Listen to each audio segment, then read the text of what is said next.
지난주에 이어서 고린도후서 5장의 말씀을 지금 살펴보게 될 텐데요. 우리가 이제 삶을 살아가면서 이러한 것을 느끼실 거라 저는 생각했어요. 말씀 준비하면서. 꽤 오래전부터였던 것 같은데 자기 자신을 잘 포장하는 것이 미덕처럼 여겨져 온 것은 아닐까라는 생각을 하게 됐습니다. 개성이라는 이름으로 자기 PR을 한다라는 이름으로 브랜딩이라는 이름으로 다 좋은 이야기들이긴 한데 그 안에는 큰 맹점이 있다는 생각이 들었어요. 그게 무엇이냐면 나에 대하여 남이 인정해 주는 게 아니라 내가 어필하게 된다는 거예요. 인정해 주든 안 해주든 하나님 앞에서 떳떳하면 되는 것이고 자연스럽게 인정되면 되는 것인데 남이 인정해 주려면 이라는 단서를 달고 그렇게 세상에 나를 내놓는 것은 아닌가라는 생각을 하게 되었어요. 그래서 누구를 위한 브랜딩이고 누구를 위한 자기 PR을 우리는 하면서 살아가야 되는 걸까? 그런 고민이 없이 살아갈 수 있다면 참 행복할 것 같아요. 그렇지 않나요? 여러분 그런 고민 혹시 하고 살고 있나요? 아니면 나는 그런 생각 전혀 하지 않고 행복하게 살고 있어요. 하는 분 계신가요? 네. 하나님께도 마찬가지입니다. 하나님께 예배드릴 때도 제가 그런 거를 발견을 했어요. 목회자로서 하나님 앞에 세팅된 그 값이 있습니다. 그 하나님 앞에서도 그렇고, 네, 회중 앞에 설 때 그 뭔가 세팅 값이 있어요. 디폴트 값이라는 게 있는 거예요. 이게 뭐지? 라는 생각이 든 거예요. 이게 맞나? 예배 가운데 하나님 앞에서 그래도 갖춰야 될 것들이 있지 않을까? 라는 생각들이 혹시 우리 안에 있을지도 모르겠어요. 그렇죠? 예전이라고 해서 예배의 순서가 있고 그런 것들이 있어요. 그런데 그런 것이 필요가 없다는 사실이에요. 예배의 순서나 이런 어떤 체계를 세우는 게 필요 없다는 것이 아니라 오히려 예배가 예배되게 하기 위하여 어떻게 하나님의 영광을 담아낼지를 고민하는 것이 중요하지 우리가 하나님께 어떻게 서로에게 어떻게 그럴듯해 보일까가 중요한 게 아니라는 말이에요. 이해가 되시나요? 그래서 자기 PR이 중요한 것이 아니라 따라해 볼까요? 예배 PR이 중요하다. 네, 이게 무슨 약자인지 제가 까먹었는데 어쨌든 뭐랄까요? 증명해내는 거예요. 나를 증명해내는 것이 아니라 예배가 예배되게 하기 위하여 어떻게 하면 좋을까? 이런 고민을 우리는 해야 되는 것이죠.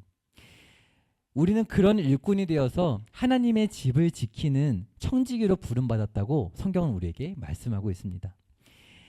오늘 말씀을 보면서 지난주엔 충분히 살펴보지 못했는데 우리는 이 고린도서를 읽으면서 바울의 심정에 대해 좀 알 필요가 있어요. 여러분 한번 생각해 보시겠어요? 여러분이 만약에 선교를 떠났습니다. 그래서 전도를 했고 복음을 전파해서 여러분이 복음을 전파한 것으로 인해서 교회가 생겼어요. 그래서 여러분이 전한 복음으로 성도가 탄생을 한 거예요. 그 교회를 두고 여러분이 한국에 돌아왔다. 한번 생각을 해보시면 어떠세요? 애착이 남다르지 않으시겠어요? 지금 사도 바울이 그런 상황입니다. 고린도전서를 기록하고 고린도 후서를 기록했는데 말씀을 보면은 그 사이에 한 번, 두 번 편지를 보냈다는 흔적이 있거든요. 근데 고린도 교회에 문제가 많이 있었던 것 같아요. 그래서 이 문제, 저 문제 엄청나게 많은 문제들에 대해서 사도 바울이 다 다루고 있어요. 근데 고린도전서를 기록할 때만 해도 내부에서 일어난 분열이었거든요. 네. 누구를 따를 것인가? 오늘 주일 설교 말씀도 그런 말씀이었는데 근데 다시 고린도 교회에 편지하게 된 이 상황에서 전혀 다른 상황에 바울은 직면해 있어요. 뭐냐면 교회 외부에서 거짓 사도들이 사도 있는 사도라고 하는데 거짓 사도예요. 그런 거짓 사도들이 침입했고 잘못된 가르침을 통해서 바울을 적대시하게 만들고 있는 그런 상황이에요. 이런 상황에서 보낸 편지가 바로 오늘 우리가 읽은 고린도 후서입니다. 우리 고린도 후서 1장 2절 1절과 고린도전서 1장 2절이 굉장히 닮아 있는 부분이 한 가지가 있는데 고린도전서 1장 2절을 우리 한번 먼저 보면 좋겠습니다. 같은 고린도서여서 사도 바울이 반복하고 있는 표현이 있는데요. 우리 먼저 고린도전서 1장 2절 읽어보면 좋겠습니다. 시작.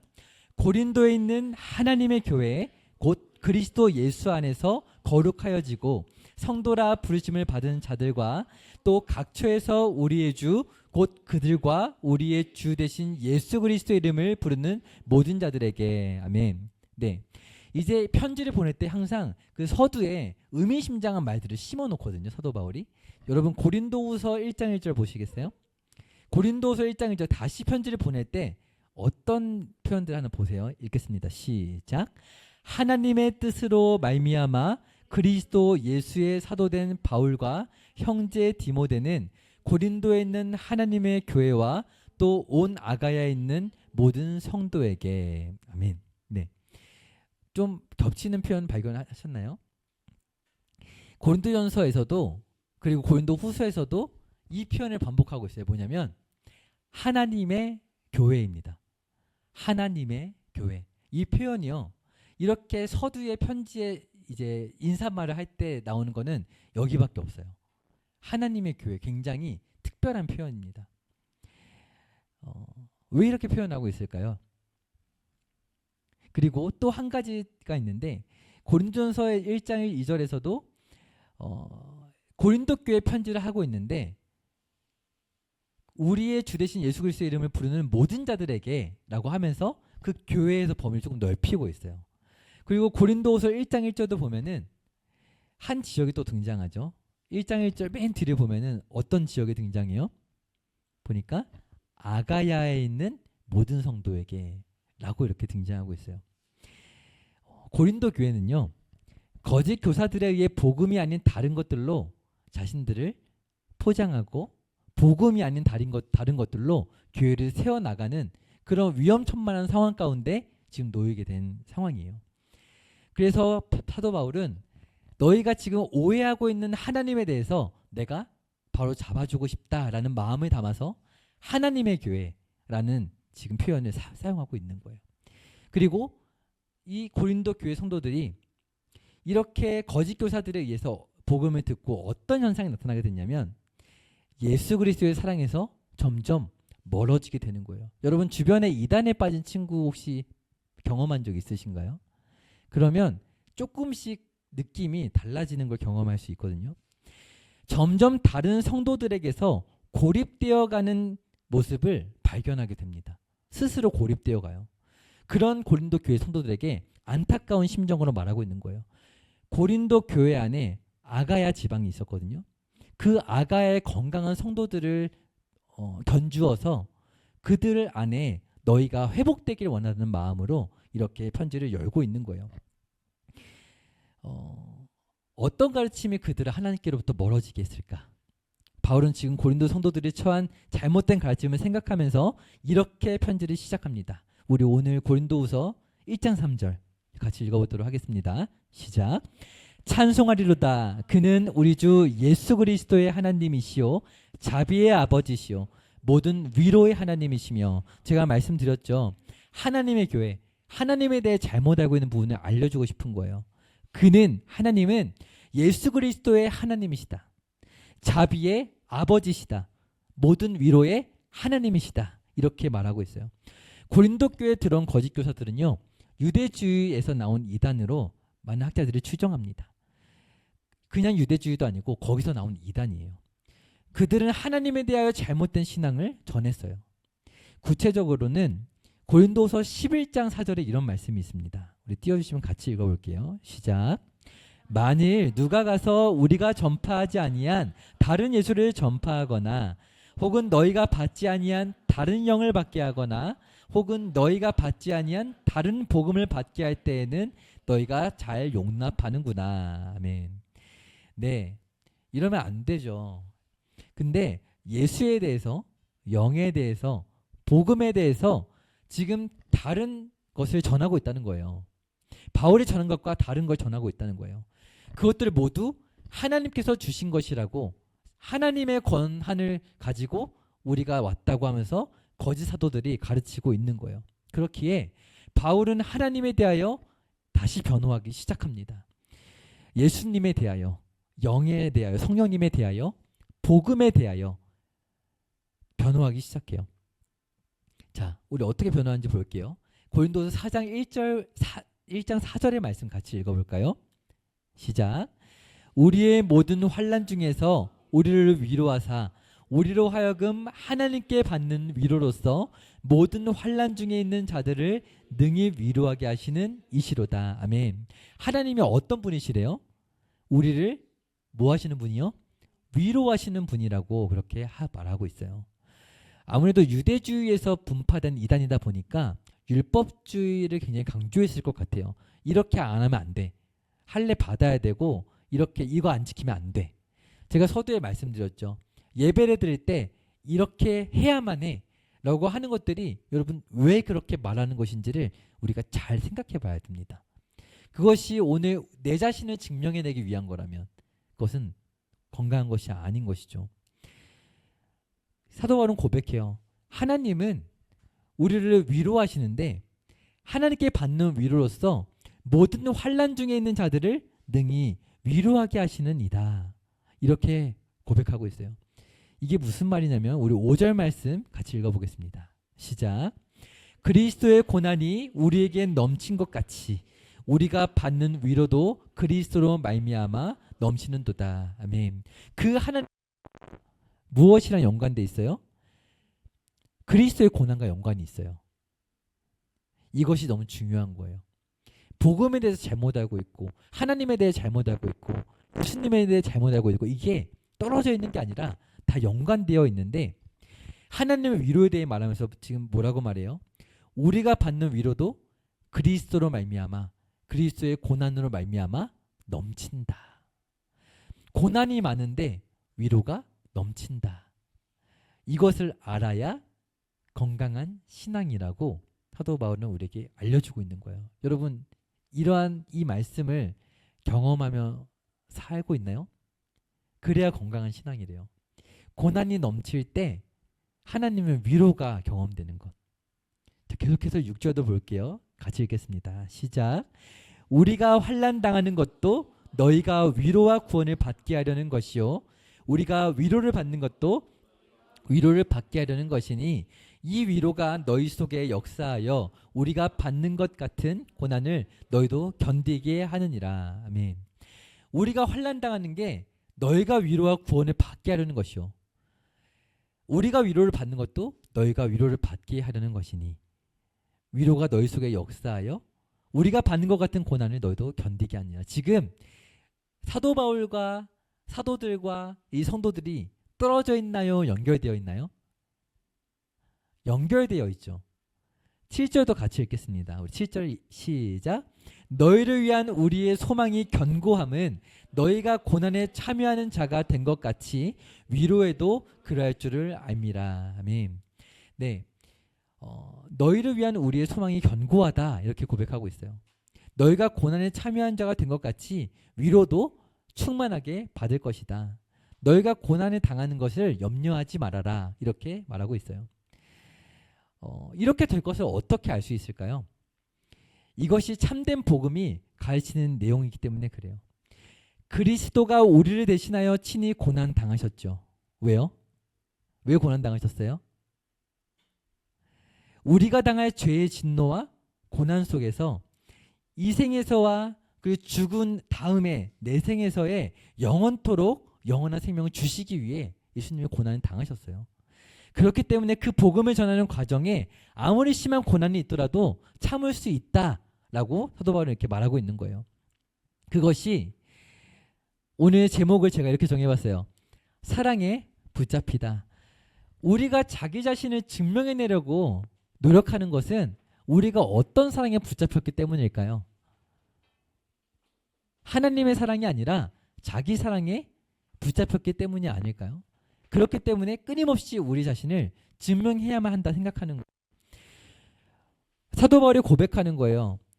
정말 우리가 당할 죄의 진노와 고난 속에서 영원토록 구원하신 그 복음을 전할 수만 있다면 아무리 심한 고난도 참을 수 있다. 왜냐하면 그 복음이 전해져야만 그 복음을 듣고 세상에 쌓여있는 꽁꽁 포장하고 있는 그릇된 그 포장을 벗겨낼 수 있기 때문에 그 한 영혼 한 영혼이 그 괴로움에서 자기 자신을 증명해내야 되는 괴로움에서 벗어날 수 있기 때문에 이 복음을 나는 경험했기 때문에 전해야 한다는 거예요.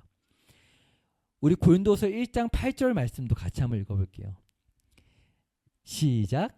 형제들아 우리가 아시아에서 당한 환난을 너희가 모르기를 원하지 아니하노니 힘에 겹도록 심한 고난을 당하여 살 소망까지 끊어지. 9절도 읽어볼게요.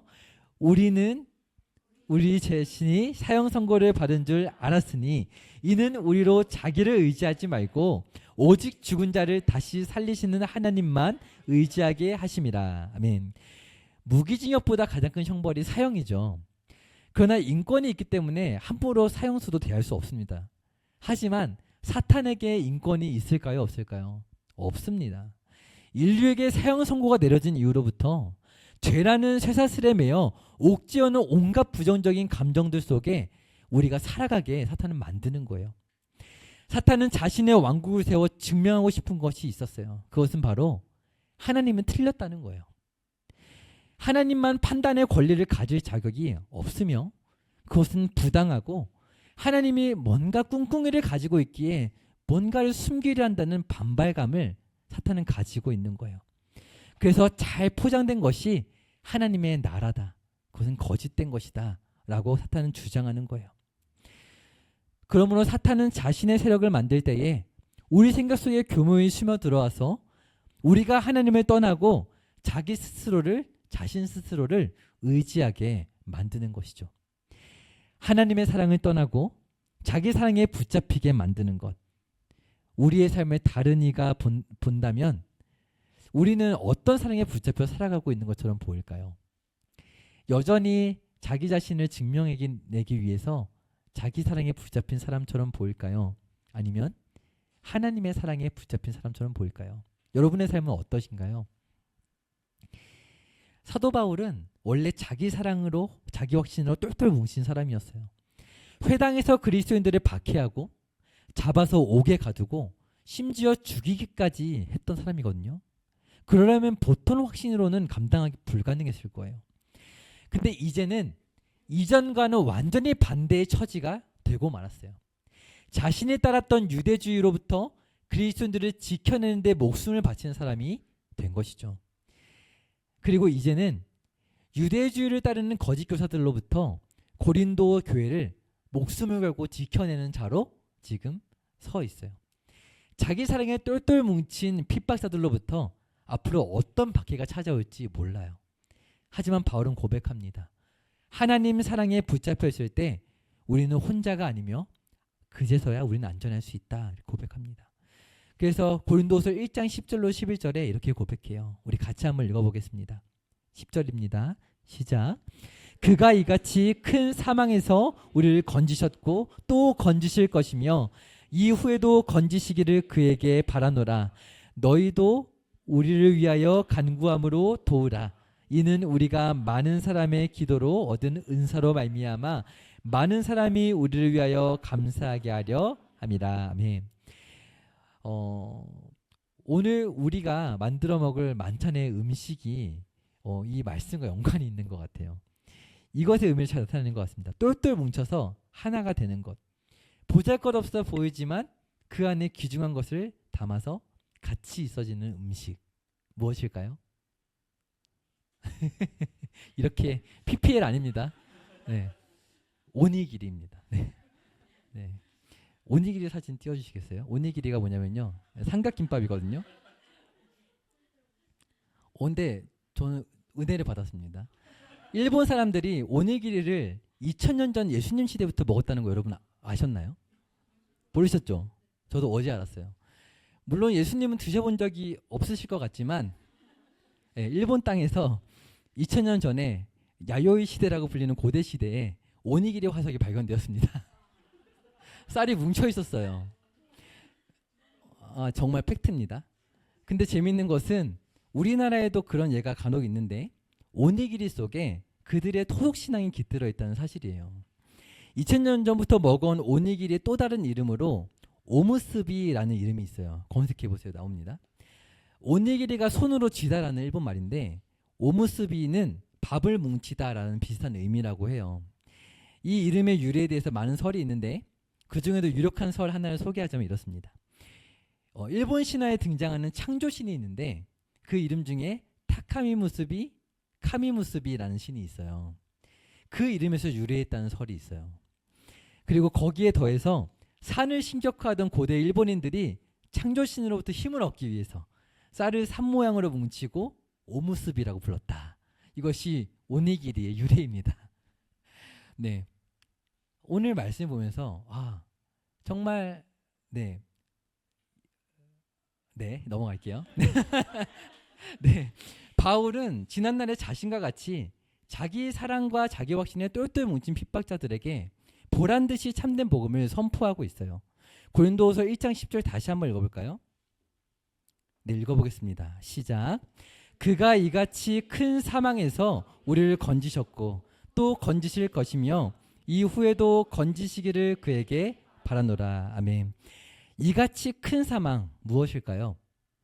정말 죽음의 위협이 극심했던 자신이 죽을 뻔한 상황들이에요.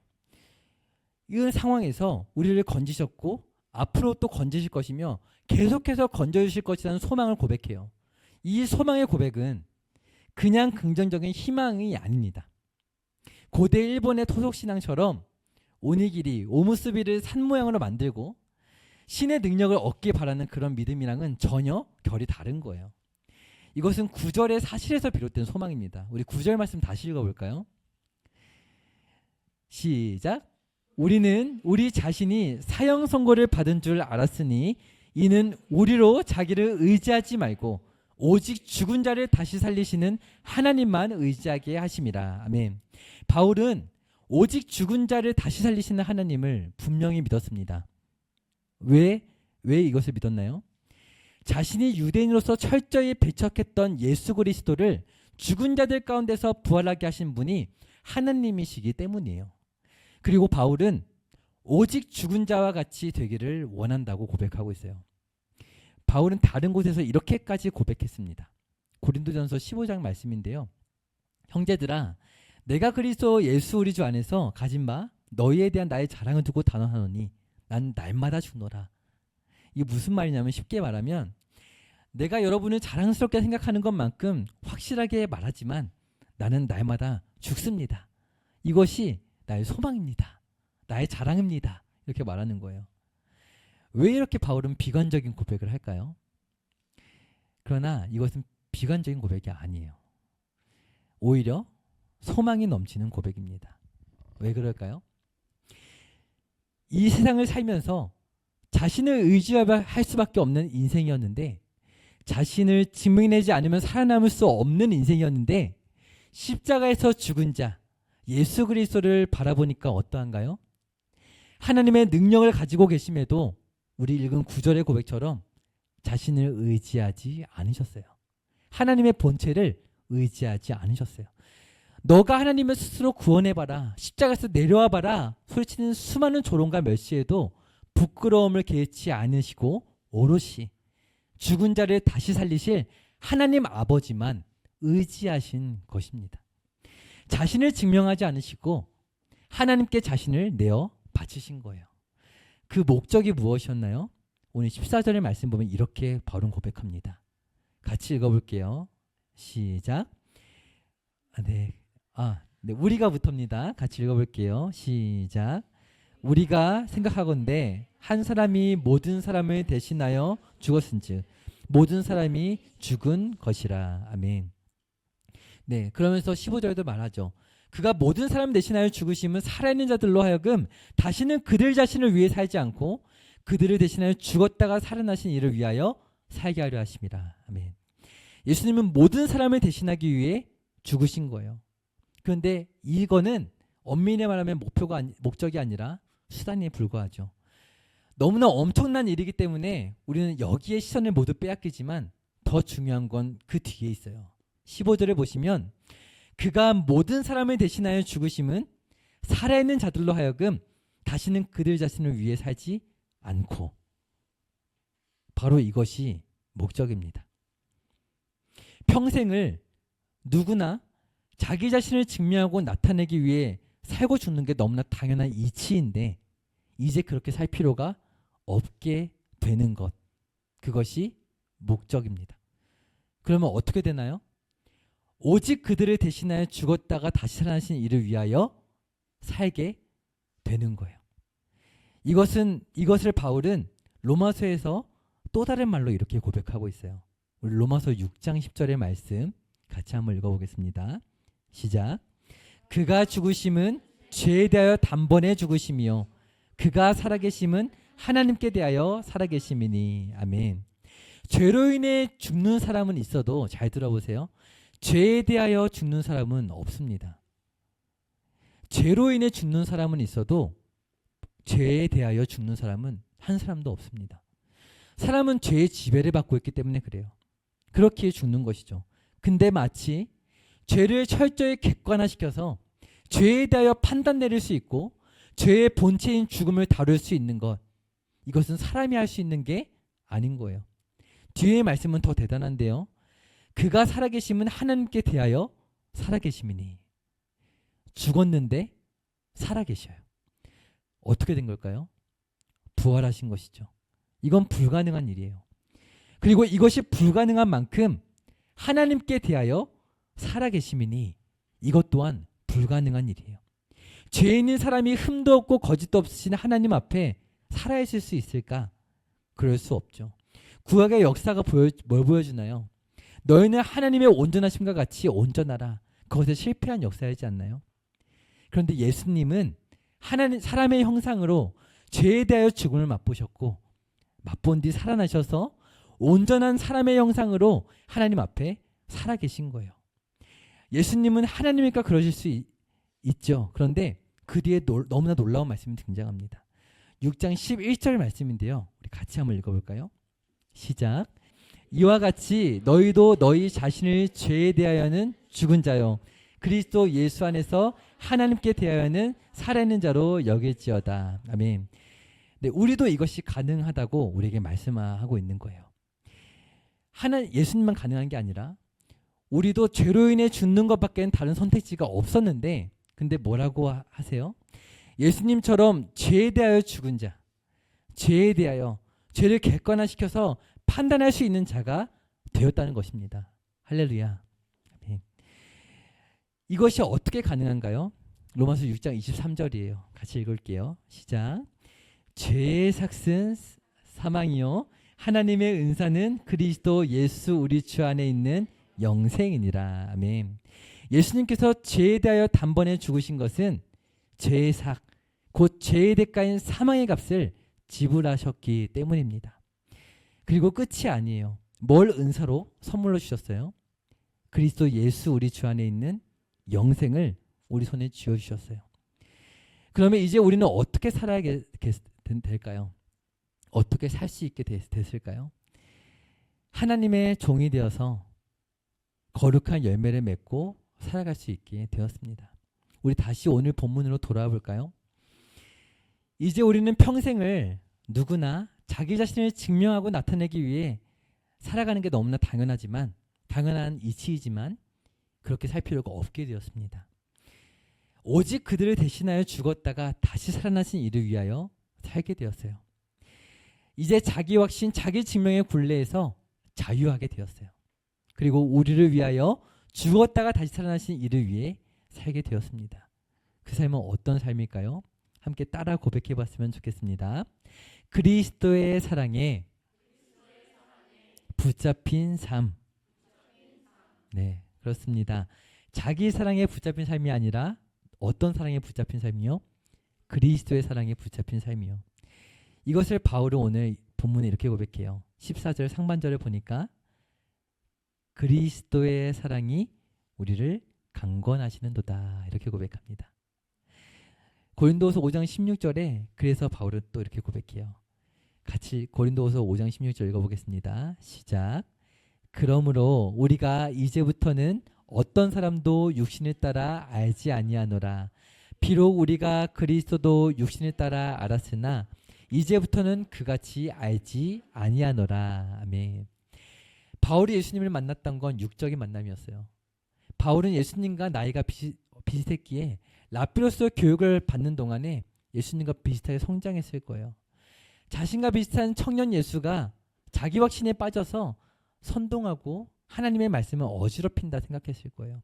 근데 그리스도인들을 박해하러 가던 길에 부활하신 예수님의 음성을 듣고 그는 자신이 완전히 틀렸다는 걸 깨닫게 되죠. 그리고 다른 시야가 열립니다. 그것은 성령을 따라 가지게 되는 전혀 새로운 감각이었어요. 17절을 보니까 그런즉 누구든지 그리스도 안에 있으면 새로운 피조물이라. 이전 것은 지나갔으니 보라 새 것이 되었도다. 이렇게 고백하죠. 그리스도 안에 강권하신다라고 했을 때 이 강권하다라는 것은 거스를 수 없게 붙잡다라는 의미예요. 무엇을 붙잡을까요? 네, 우리는 예수님을 붙잡고 예수님은 우리 존재를 붙잡는 것이죠. 더 이상 자기 자신을 위해 살지 못하도록 죄에 대하여 완전히 자유할 수는 없지만 하나님의 시선으로 분별할 수 있게 되고 하나님을 위하여 살아가는 존재로 우리를 붙잡으신 것, 그것이 바로 우리를 강권하시는 그리스도의 사랑에 갖는 능력인 줄 믿습니다. 이제 우리의 모든 것은 하나님의 것인 줄 믿습니다.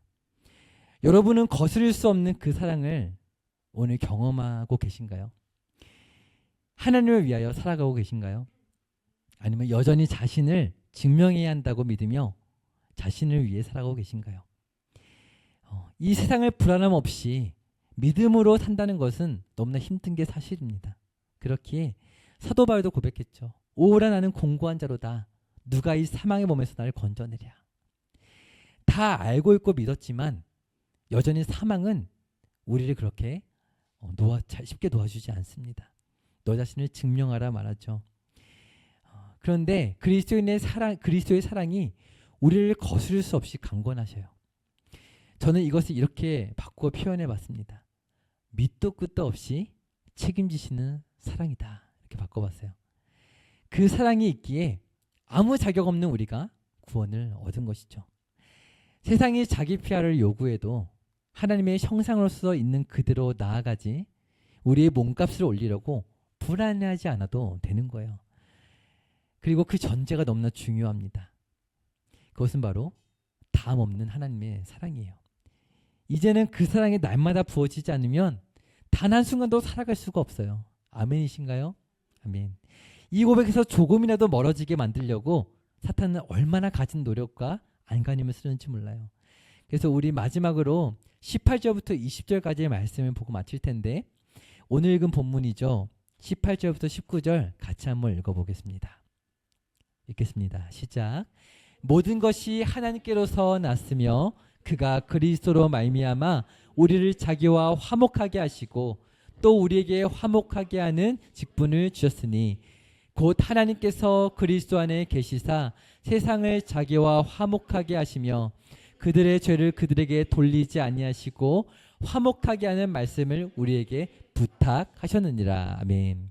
하나님은 그리스도로 말미암아 그리스도 안에서 화목하게 하는 직분을 우리에게 주기를 원하십니다. 그래서 말씀을 보면은 계속 그리스도로 말미암아 그리스도 안에서 화목하게 하셨다 말씀하시는데 우리 마지막으로 20절 말씀을 읽어볼까요? 그것이 바꾸어 이렇게 고백돼요. 시작. 그러므로 우리가 그리스도를 대신하여 사신이 되어 하나님이 우리를 통하여 너희를 권면하시는 것 같이 그리스도를 대신하여 간청하노니 너희는 하나님과 화목하라. 아멘.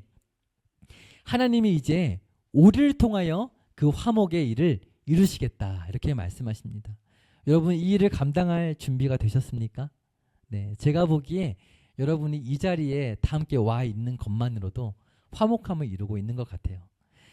예배를 사모하고 또 하나님 앞에서 모이기를 힘쓰는 여러분이 정말 하나님과 화목함을 회복하시고 그리고 또 이 자리에 더 많은 이들을 이 자리가 아니더라도 정말 하나님의 그 보좌 앞으로 이제 돌이킬 수많은 영혼들이 여러분의 삶을 통하여 돌아오게 되기를 주님의 이름으로 간절히 축복합니다. 아멘. 우리 아까 불렀던 찬양인데요. 여호와 우리 주여 함께 찬양하고 기도하고 마치도록 하겠습니다.